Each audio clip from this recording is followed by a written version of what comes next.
Hey guys, it's Miss Drynan. I just wanted to make this short video kind of explaining how next week's Google Classroom is going to look and just a few step-by-step instructions on what to do just to make it a little bit easier.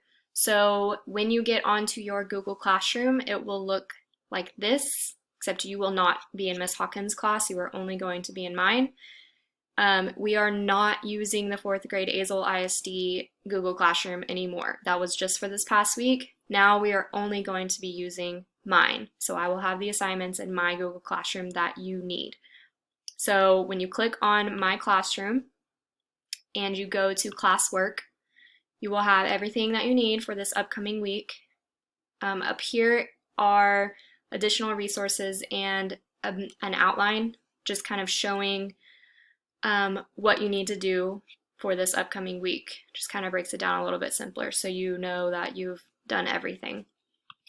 And then there's math, English, social studies, science. So under each of these subjects, if you click on it, you will see your assignments that you need. There's a little bit of directions right here. Each assignment is going to be due by the following Monday. So for this upcoming week, it won't be due until Monday, April 13th. By 8 p.m. They will be posted each Sunday at 5, so that gives you a little bit over a week to do these assignments. So when you see your assignment, they are in Google Slides, so when you click on it, it will open up the document like this. So there are 3 must-dos for math, so each slide has different things.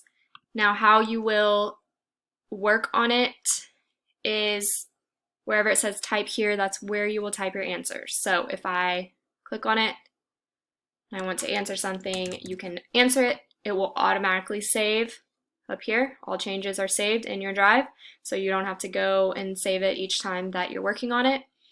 And then when you are done with everything completely on the assignment, when you go back to your classroom, there will be something that looks like this. So it will say turn in. So when you are done with everything, you can turn it in. I believe if you do turn it in and you realize you didn't do something, you can unsubmit it and work on it again. But that is how you will turn in the assignments when you are done with them. This is just kind of an outline of how everything's going to look. I just wanted to break it down a little bit easier. Thought maybe this video would help to go back if you need help on something. And of course, I am always here to answer your questions. You, as a student, you guys cannot post anything in the classroom, but any of the classwork stuff you are able to comment on, ask me questions. If you need help with something, please ask me, okay? I am here for you to help you with whatever you need. I think that's pretty much it. This starts on Monday, so you'll be done with the fourth grade one and you'll be using this one from now on. I miss you guys so much and I would much rather be in the classroom with y'all, but we gotta do what we gotta do and we'll get through it, and hopefully I will see y'all soon. Bye guys.